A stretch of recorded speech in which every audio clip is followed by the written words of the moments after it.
एक बार फिर से सभी को स्वागत है फास्ट इन्फॉर्मेशन यूट्यूब चैनल पर। आप सभी प्यारी प्यारी सिस्टर आज की क्लास में जुड़ जाओ। आज बहुत ही इम्पोर्टेंट क्लास हम लोग यहाँ से करने वाले हैं।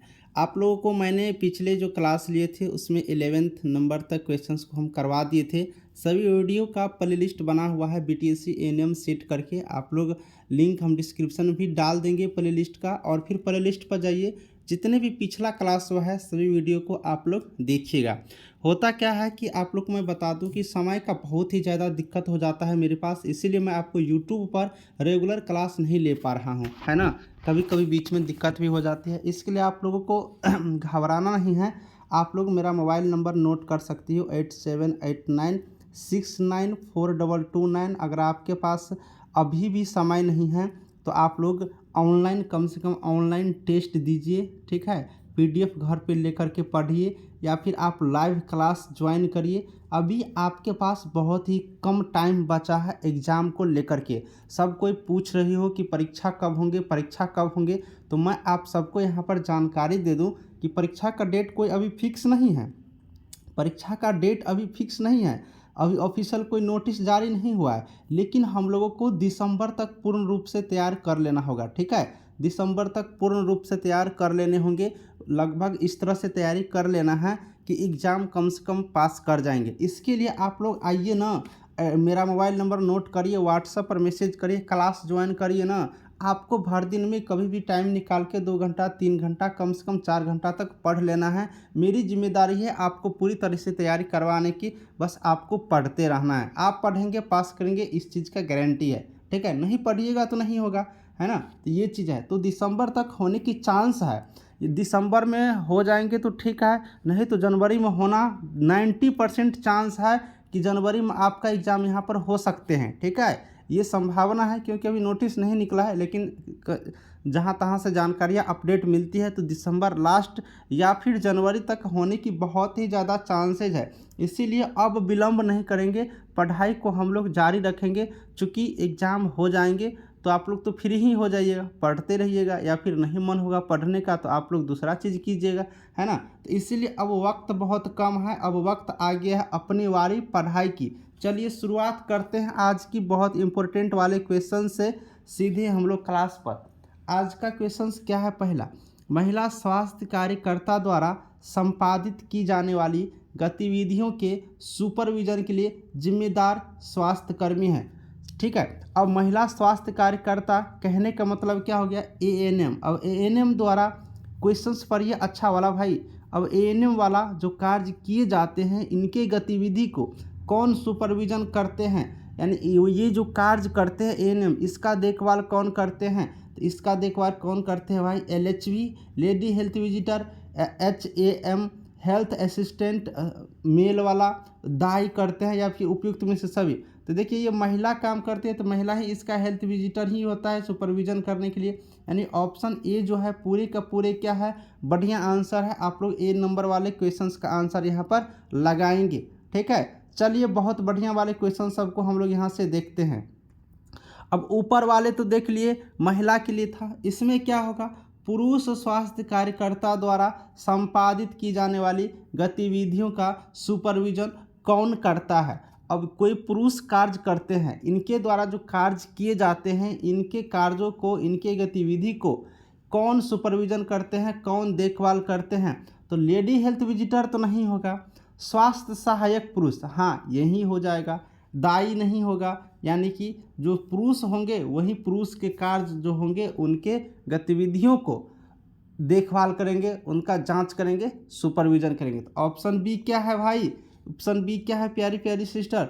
बहुत ही बढ़िया आंसर है, लगा दो टिक। एकदम सिलेबस के अकॉर्डिंग पढ़िए, ठीक है, एकदम सिलेबस के अकॉर्डिंग पढ़िए, जिससे कि आपका एग्जाम यहाँ पर निकल सके।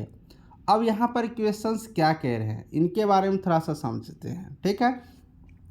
उपकेंद्र पर संपादित की जाने वाली गतिविधियों में शामिल है। अब जो उपकेंद्र होता है, सब सेंटर कहते हैं, उप स्वास्थ्य केंद्र कहते हैं, इन पर कौन सी कार्य किए जाते हैं? गतिविधि मतलब कार्य, कौन सी कार्य किए जाते हैं?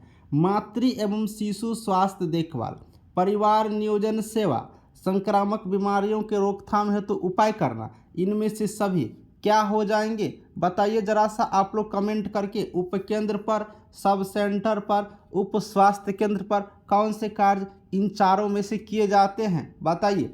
थोड़ा सा मैं आपको जानकारी दे दूं, सब सेंटर 3000 की जनसंख्या से लेकर के 5000 तक की जनसंख्या के बीच में होते हैं। अगर कहीं पर 5000 तक की जनसंख्या है तो वहाँ पर एक सब सेंटर खोल दिया जाता है, ठीक है। अब यहाँ पर मिनिमम 3 स्टाफ होते हैं। इतना बात तो आप लोग ज़रूर उसके ज़रूर याद आप लोग रखना, ठीक है, क्योंकि आपके एग्जाम में कभी कभी पूछे जाते हैं। अब कौन कौन से कार्य संपादित किए जाते हैं आपका प्रश्न है, तो माता और बच्चे का देखभाल बिल्कुल किए जाते हैं।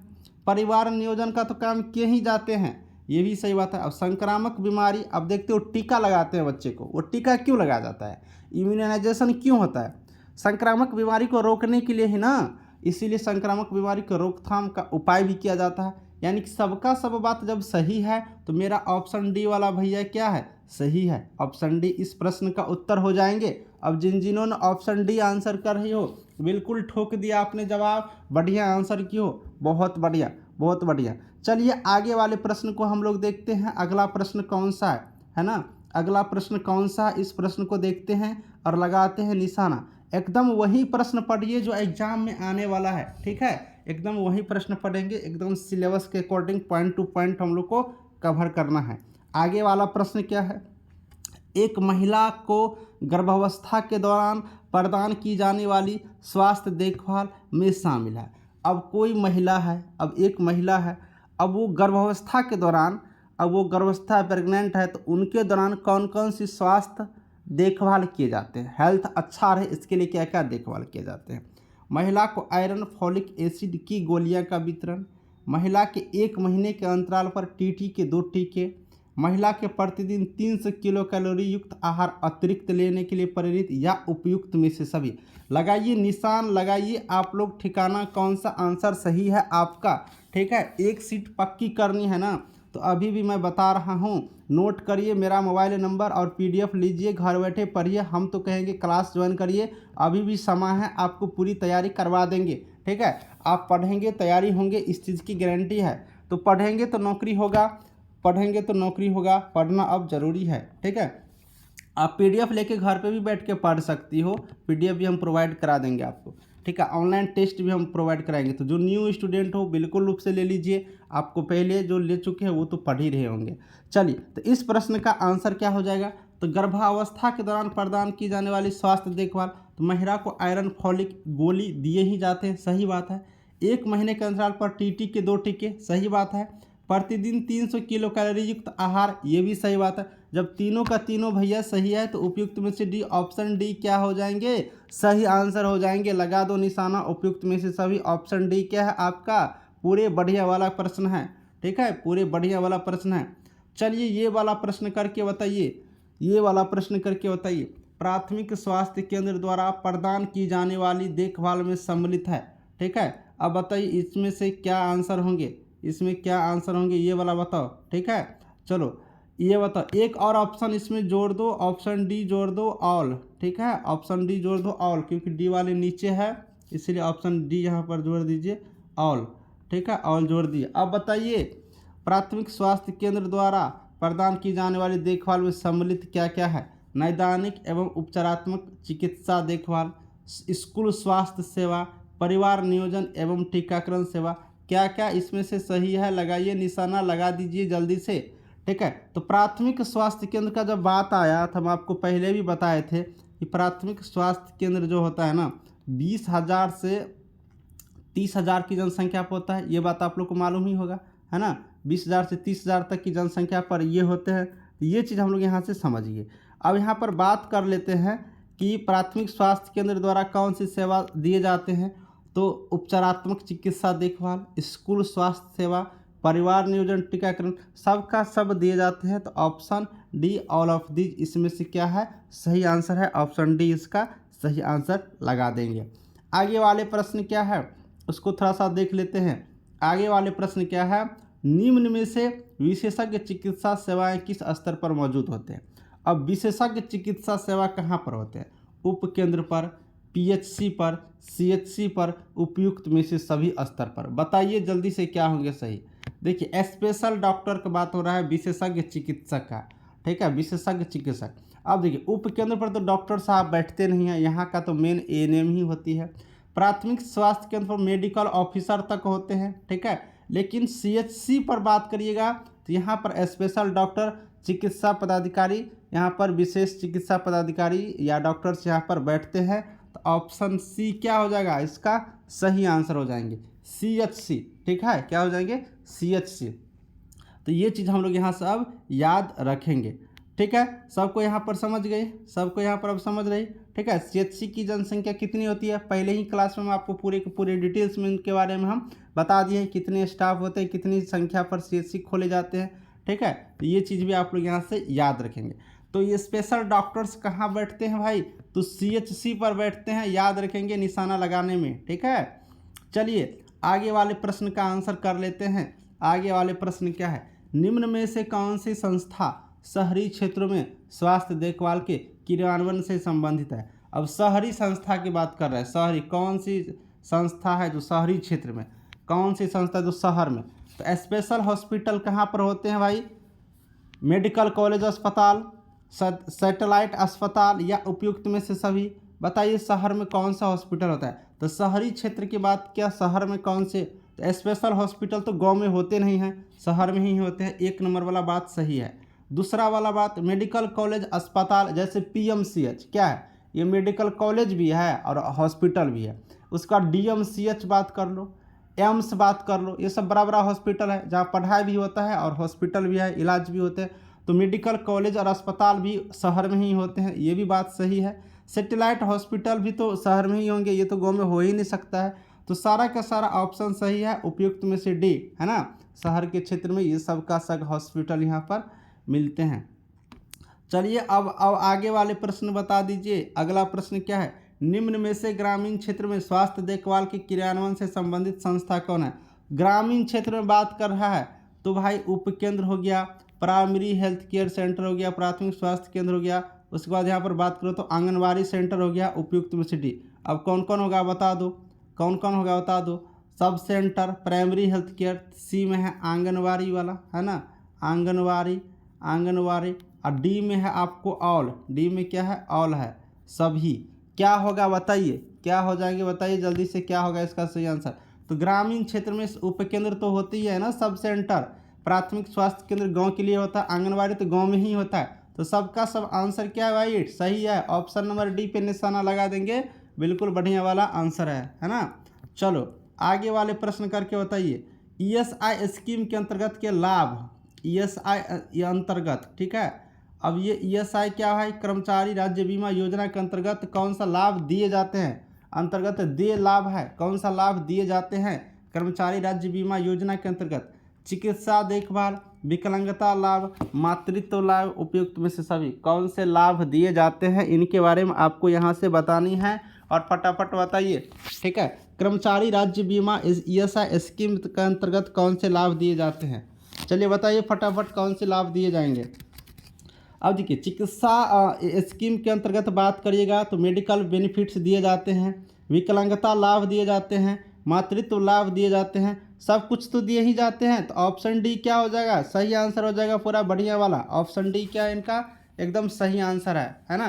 तो ऑप्शन डी यहाँ से हम लोग याद रखेंगे।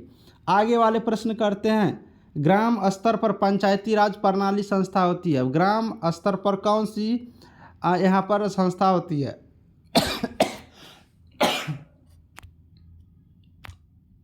चलिए बताइए, ग्राम स्तर पर पंचायती राज प्रणाली की संस्था होती है, कौन सा, ग्राम पंचायत, पंचायत समिति, जिला परिषद, राज्य की राजधानी, कौन से होते हैं जल्दी से बताइए।